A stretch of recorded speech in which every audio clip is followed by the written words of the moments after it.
একজন মুসলিম হিসেবে তার উপর দৈনিক 5 ওয়াক্ত নামাজ ফরজ এবং তাকে সেটা আদায় করতেই হবে। দৈনিক 5 ওয়াক্ত নামাজ যিনি পড়বেন না তিনি কিন্তু মুসলিম হিসেবে আপনার গণ্য হবেন না। এই 5 ওয়াক্ত নামাজ যে আমাদের উপর ফরজ হয়েছে তার উৎসটা কি? তা আমরা সকলে জানি যে এই 5 ওয়াক্ত নামাজ মেরাজের মাধ্যমে আপনার আল্লাহ তার বান্দার জন্য এটি ফরজ করেছেন এবং সেটা ক্যারি করেছেন কে? হযরত মুহাম্মদ সাল্লাল্লাহু আলাইহি ওয়াসাল্লাম। তার মেরাজ থেকে 5 ওয়াক্ত নামাজ এসেছে এবং আমরা সেটা অনুসরণ করে আসছি। তো আজকে আমি এর সাথে একটু সংযুক্ত করব, সেটা হচ্ছে আসলে কি সেই 5 ওয়াক্ত নামাজ মেরাজ থেকে এসেছে নাকি অন্য কোনো ধর্মগ্রন্থ থেকে এসেছে? আমি যে ধর্মগ্রন্থের কথা বলছি সেটা হচ্ছে জরাথ্রুষ্টীয় ধর্মগ্রন্থ ধর্ম, অর্থাৎ পৃথিবীর অন্যতম প্রাচীন এক ঐশী গ্রন্থ, যার প্রতিষ্ঠাতা ছিলেন জরাথ্রুষ্ট। এই ধর্মের সূচনা ঘটে খ্রিস্টপূর্ব প্রায় 1200 থেকে 1000 অব্দে।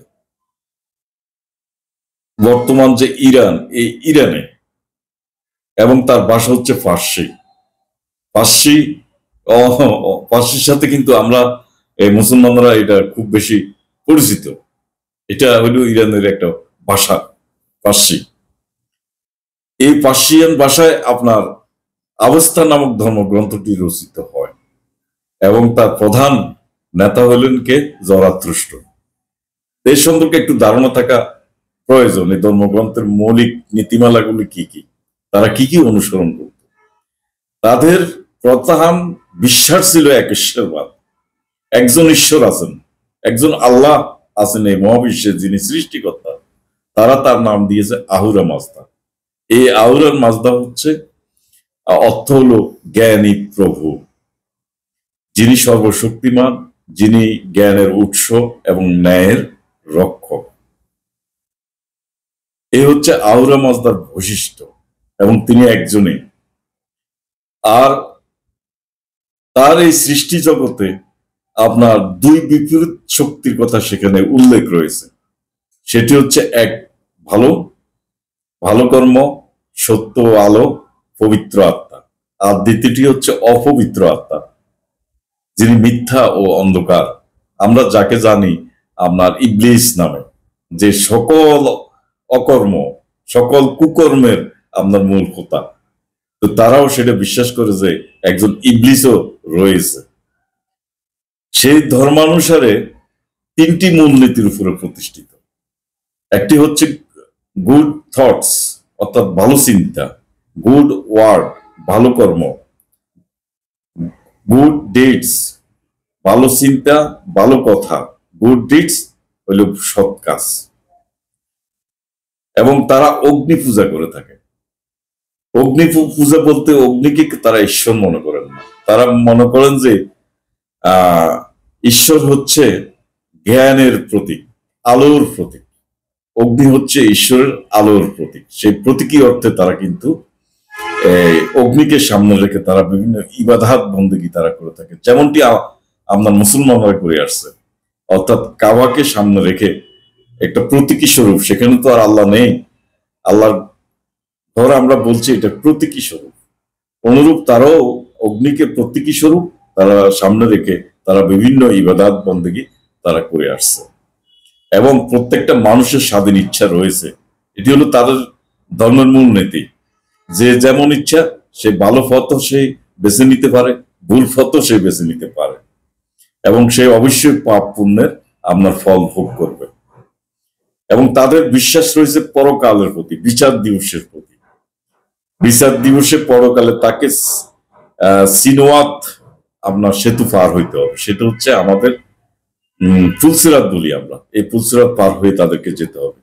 যারা মন্দ লোক, অসৎ লোক, তারা দোজখে নিপতিত হবে সেতু থেকে, এবং যারা ভালো লোক তারা বেহেশতে প্রবেশ করবে।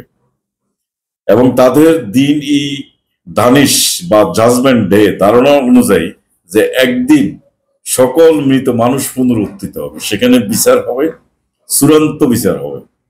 এবং শেষ যুগে একজন উদ্ধারকর্তা তিনি আসবেন, যিনি মানব জাতিকে উদ্ধার করবেন এবং মিথ্যাকে ধ্বংস করবেন এবং ন্যায়ের রাজ্য প্রতিষ্ঠা করবে। তাইলে এই হচ্ছে জরাদুষ্টীয় ধর্মের বেসিক আপনার বিষয়, যেগুলো তারা বিশ্বাস করে, তারা অনুসরণ করে থাকে। পাশাপাশি আমরা যেরকম 5 ওয়াক্ত নামাজ পড়ি, তাদেরও এরকম 5 ওয়াক্ত প্রার্থনা করার বিধান রয়েছে। এই 5 ওয়াক্ত নামাজ হচ্ছে সেই সূর্যোদয় থেকে আপনার দুপুর 12টা পর্যন্ত, যাকে আমরা ফজর নামাজ হিসেবে আমরা অভিহিত করি, প্রথম নামাজ। আর তারা এর নাম দিয়েছে হাওয়ান গাহ। গাহ হচ্ছে নামাজ, সূর্যোদয় থেকে 12টা পর্যন্ত। এখানে তারা কিন্তু কিছু স্তুতি বাক্য পাঠ করে, যেমন আমরা নামাজে দাঁড়িয়ে আমরা সূরা কেরাত পড়তেছি, অনুরূপ ফজর নামাজের সময় তারা পড়ে যে আহুরা মাজদা, যিনি আলো এনেছেন, সূর্য উদিত করেছেন, তোমার আলোয় আমরা পথ খুঁজি। এটি আছে আপনার আবস্থারই একটি বর্ধিত অংশ, ইসনা 16-1 অধ্যায়। এবং তাদের জোহরের নামাজ, যেটা আমরা যেভাবে ঠিক পালন করে থাকি, এই জোহরের নামাজে তারা নাম দিয়েছে রাফিথইন গাহ। এটি দুপুর 12টা থেকে 3টা পর্যন্ত পালিত হয়। এবং সেখানে তারা যে মন্ত্র পাঠ করে সেটা হচ্ছে সবুজ গাছ, বৃষ্টির শব্দ এবং গ্রীষ্মের উষ্ণতায় তোমার দান দেখি হে প্রভু। বেন্দিদাত তাদের একটা ধর্মগ্রন্থের একটা অংশ, অবস্থার অংশ, 10-14 এবং ইসনা 60-5 এটি উল্লেখ রয়েছে। এবং বিকেল 3টা থেকে মাগরিব বা সন্ধ্যা পর্যন্ত তারা যে নামাজ আদায় করেন, সেই নামাজের নাম হচ্ছে উজিরিন গাহ। সেখানে তারা যে মন্ত্র পাঠ করে সেটা হচ্ছে দিনের শেষে আমরা ফিরে আসি তোমার দিকে, হে পবিত্র আলো, আমাদের অন্তর পরিষ্কার করো। ISNA 16-3 reference. তারপরে আছে আপনার মাগরিব। সে মাগরিবের নাম হচ্ছে আবিশ্রুথেম গাহ, অর্থাৎ সূর্যাস্ত থেকে রাত 12টা পর্যন্ত তারা এই মাগরিবের এই সালাতটা তারা আদায় করে থাকে। সেখানে তারা যে মন্ত্র পাঠ করে, রাতের অন্ধকারে আমাদের আত্মা যেন আলোকিত থাকে, হে সর্বজ্ঞ ঈশ্বর। ISNA 16-4, বেন্দিদাত 18-5 reference. তারপর সর্বশেষ নামাজ আমরা যেটা এশা বলে থাকি, সেটা তারা নাম দিয়েছে উষাহীন গাহ। রাত 12টা থেকে ভোর পর্যন্ত তারা অন্ধকারে তারা এই সালাত বা এই নামাজটা তারা আদায় করে। সেখানে তারা যে মন্ত্র পাঠ করে, রাত্রির নীরবতায় আমরা তোমার প্রতি সমর্পিত, আমাদের চিন্তা ও কর্ম শুদ্ধ করো। এটা আছে ইসনা 16-5 অধ্যায়। এ হইল জরাথ্রুষ্টীয় ধর্মের 5 ওয়াক্ত নামাজ, একদম হুবহু আমাদের সাথে আপনার মিল রয়েছে। এখন আমার প্রশ্ন হচ্ছে যে এত হুবহু মিল কিভাবে থাকে? আর এরপরে এসে যে 620 সালে হযরত মুহাম্মদ সাল্লাল্লাহু আলাইহি সাল্লাম তিনি যদি মেরাজে গিয়ে থাকেন এবং সেখানে আল্লাহ তাকে বিশেষ নেয়ামত স্বরূপ আমাদের এই উম্মতের জন্য, আল্লাহ আর অতীতে নাকি কাউকে দেয় নাই, হাদিসে আছে এই উম্মতের জন্য এটা আল্লাহ দান করেছেন। কয় ওয়াক্ত নামাজ? 50 ওয়াক্ত নামাজ। এবং তিনি 50 ওয়াক্ত নামাজ নিয়ে যখন ফেরত আসছিলেন, তখন কিন্তু বুদ্ধিমান মুসার সাথে দেখা। তো মুসা তাকে প্রশ্ন করলো যে আল্লাহ আপনাকে কি দিয়েছেন? তো সে বললো যে আমাকে তো 50 ওয়াক্ত নামাজ দিয়েছেন। মুসা তো ক্যালকুলেটর মেরে হিসাব করে দেখলেন যে 27 মিনিট পর পর আপনার 1 ওয়াক্ত নামাজ। তো সে বললো যে এটা তো আপনার উম্মতরা এটা পালন করতে পারবে না, এটা খুব কঠিন একটা কাজ, আপনি আল্লাহর কাছে চলে যান। এবং সে আবার আল্লাহর কাছে যায়, আল্লাহর কাছে গিয়ে আবার 5 ওয়াক্ত কমিয়ে আনে, আবার আসে, মুসা আবার পুনর্বার তাকে পাঠায়। এইভাবে 9 বার সে কিন্তু আসা যাওয়া করে, 9 টাইমস, চিন্তা করেন। এবং সর্বশেষ আল্লাহ 5 ওয়াক্ত নামাজ দিয়ে বলে যে আর কমানো হবে না, এই 5 ওয়াক্ত নামাজে তোমরা পড়বা, আল্লাহর বিধানের কোনো পরিবর্তন হয় না। এই হাদিস আমরা বিশ্বাস করব যে হাদিসে আল্লাহ বললো যে আল্লাহর বিধানের পরিবর্তন হয় না, অথচ আল্লাহ কি 50 ওয়াক্ত নামাজের বিধান আল্লাহ দিলেন না আল্লাহ রাসূলের নিকট? তিনি 9 বার পরিবর্তন করলেন, আবার বলেন যে আল্লাহ বিধানের পরিবর্তন হয় না। এখানে কি আল্লাহকে বিতর্কিত করা হচ্ছে কি? প্রিয় দর্শক, একটু বিষয়টা ভাবনার বিষয়। এবং মুসা এত জ্ঞানী ও বুদ্ধিমান যে আল্লাহ রসুল তার কাছে কিন্তু জ্ঞানের কাছে তিনি পরাজিত হয়েছে, বুদ্ধিমত্তার কাছে পরাজিত হয়েছে। ইভেন যে আল্লাহ বুঝতে পারলেন না যে তার বান্দারা কি 5 ওয়াক্ত না 50 ওয়াক্ত নামাজ আদায় করতে পারবে কি পারবে না, এটাও আল্লাহ বুঝলেন না, এটা মুসা বুঝেছে। তাহলে এই ধরনের বানোয়াট বক্তব্য, আপনার বানোয়াট কল্প কাহিনী, এসব আমাদেরকে বিশ্বাস করতে হবে। আসলে কি মিরাজ হয়েছে? এই মেরাজ সম্পর্কে কোরআনের কোথায় কোনো আয়াত রয়েছে? মেরাজ হচ্ছে উদ্যাকাশ গমন, আল্লাহর আল্লাহর সাথে সাক্ষাৎ। এটা কি সম্ভব? আল্লাহর সাথে সাক্ষাৎ দেওয়া সম্ভব? কোন অবস্থাতেই না। এবং ইসরা হচ্ছে কি, এটা হলো এক স্থান থেকে অন্য একটি স্থান, একটি দূরবর্তী স্থানে তার ট্রাভেলটা ছিল। এটা এমন, এটা তো আর আল্লাহ মেরাজ বলেন নাই। সুতরাং কোরআনে কিন্তু মেরাজ সংক্রান্ত কোনো আয়াত আসলে নেই। বানিয়ে নিলে তো আর হবে না, এটা তো অতিরিক্ত বক্তব্য হয়ে যাবে, অতিরিক্ত কথাবার্তা হবে। এবং এই অতিরিক্ত বা বেফাস আপনার এই হাদিসের জন্য আল্লাহর কাছে কিন্তু তাদেরকে জবাবদিহি করতে হবে নিশ্চিত। এখন যদি মেরাজ হয়ে থাকে আর মেরাজ থেকে 5 ওয়াক্ত নামাজ আসে, কোরআনে কিন্তু ইনক্লুড করা হয়নি, কোরআনে নাই 5 ওয়াক্ত নামাজের সম্পর্কে পরিষ্কার কোনো ধারণা নেই। এমনকি এই যে নামাজে যে আমরা উঠবস করি, বিভিন্ন অঙ্গভঙ্গি আমরা প্রদর্শন করি আল্লাহর সামনে, এগুলো কি আল্লাহ বলেছেন কোরআনে? বলেন নাই। তার মানে নবী হযরত মুহাম্মদ সাল্লাল্লাহু আলাইহি ওয়াসাল্লাম এটি কোথায় পেয়েছেন যে তাকে নাকি জিবরিল এসে নামাজ শিক্ষা দিয়েছে? হ্যাঁ, তো এরকম একটি গুরুত্বপূর্ণ ইবাদত। এবং আমরা বলি যে পঞ্চ স্তম্ভের মধ্যে একটি স্তম্ভ হচ্ছে আমাদের নামাজ। তাইলে সেই নামাজটিকে নিয়ে আপনার আল্লাহ রসুলের এই পৃথিবী থেকে বিদায় নেওয়ার পরও তো প্রায় অনেক দিন, অনেক বছর, প্রায় 30 বছর কাছাকাছি আপনার এই রাষ্ট্র শাসন ক্ষমতাটা আপনার 4 জন খলিফার নিকট ন্যস্ত ছিল না। তারা কি রাষ্ট্র পরিচালনা করে নাই? তারা তো কোরআনকে সংকলন করেছে। তাইলে এত গুরুত্বপূর্ণ বিষয়গুলো এই কয়েকটি আয়াত লিখে একটা কাগজে লিখে দিলে তো হয়ে যেত, যে কোরআনে যেহেতু নাই, 5 ওয়াক্ত নামাজ মিরাজ থেকে এসেছে, সুতরাং আল্লাহ রসুলের যে নির্দেশনা দেওয়া আছে সেই নির্দেশনা তোমরা 5 ওয়াক্ত নামাজ পড়বা, এইভাবে পড়বা। এটা তো আপনার উমরও লিখে দিতে পারতো, উসমানও লিখে দিতে পারতো না? তার দিনে তো কই, তারা তো লিখে নাই।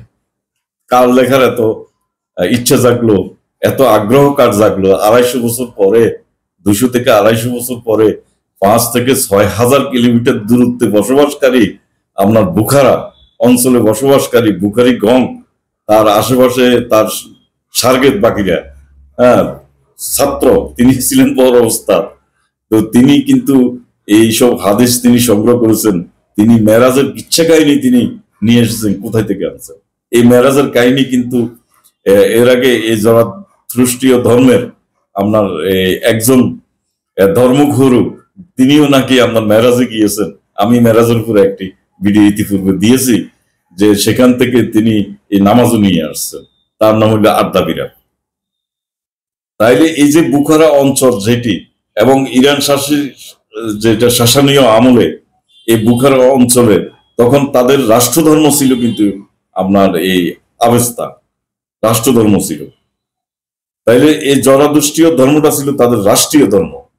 এবং এই বুখারা অঞ্চলে বা বুখারির জন্মস্থান যে জায়গায়, এই জায়গাটা ছিল কিন্তু মূলত আপনার জরাথ্রুষ্টীয় ধর্মের, এটা ছিল একটা তীর্থস্থান।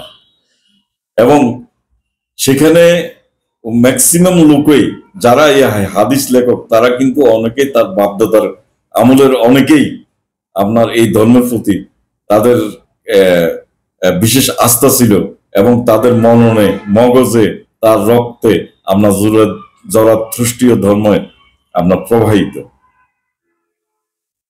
তো সেই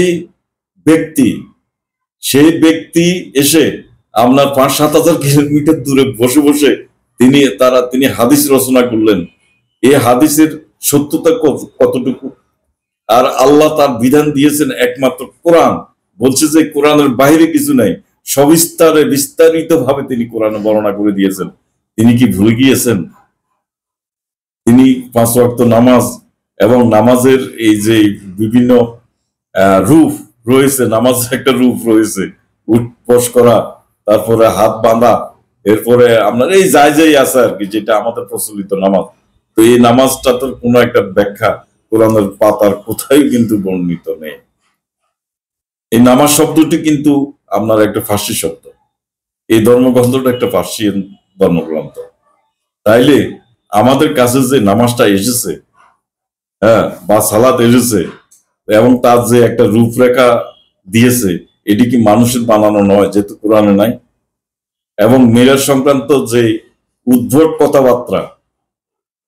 উদ্ভট কথাবার্তা প্রচলিত রয়েছে, যে বক্তব্যগুলো দেওয়া হয়েছে, কোনোটাই বিশ্বাসযোগ্য না। এবং এটা সম্ভব না যায় আল্লাহ রসুলের পক্ষে আপনার পৃথিবী থেকে সেই সপ্তাহাকাশ পর্যন্ত ট্রাভেল করে আসা, এটা কোনো অবস্থাতে সম্ভব না।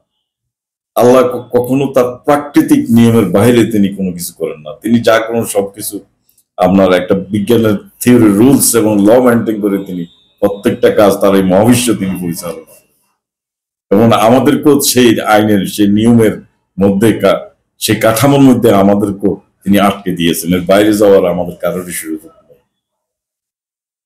এখন এই 5 ওয়াক্ত নামাজের সুস্পষ্ট আপনার এই জরাথ্রষ্টবাদের অবস্থার মধ্যে এটা বর্ণিত রয়েছে।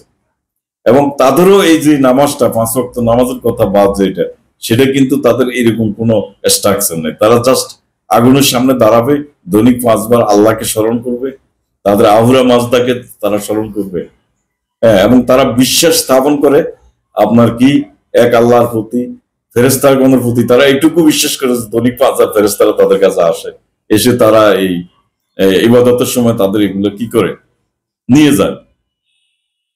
তো এই এই বিষয়গুলো তো আমাদের হাদিসেও আছে যে আমাদের এই ফেরেস্তারা প্রত্যেক ওয়াক্তে ফেরেস্তা বদল হয়, ফেরেস্তারা আসে। এইভাবে অনেকগুলো বিষয় জরাথ্রষ্টবাদে আমরা যে বিষয়গুলো অন্তর্ভুক্ত হয়েছে, তারা অনেক কিছু হাদিস আকারে আমাদের ধর্মগ্রন্থে, আপনার হাদিস গ্রন্থে এসেছে। একটা প্যারালাল গ্রন্থ, যে কোরআন একটা অপূর্ণ গ্রন্থ। হাদিস ছাড়া আপনি এই কোরআন বুঝবেন কেমনে? হাদিস ছাড়া আপনি নামাজ পড়বেন কেমনে? তার মানে হাদিস ছাড়া যদি নামাজ না পড়াই যায়, তো কোরআনে তো তাইলে নাই, তাইলে এমন হাদিস আমাদেরকে মানতে হবে কেন? প্রিয় দর্শক, এগুলো বিষয় কি আপনারা একটু চিন্তা করবেন না? চিন্তা করা উচিত নয় কি?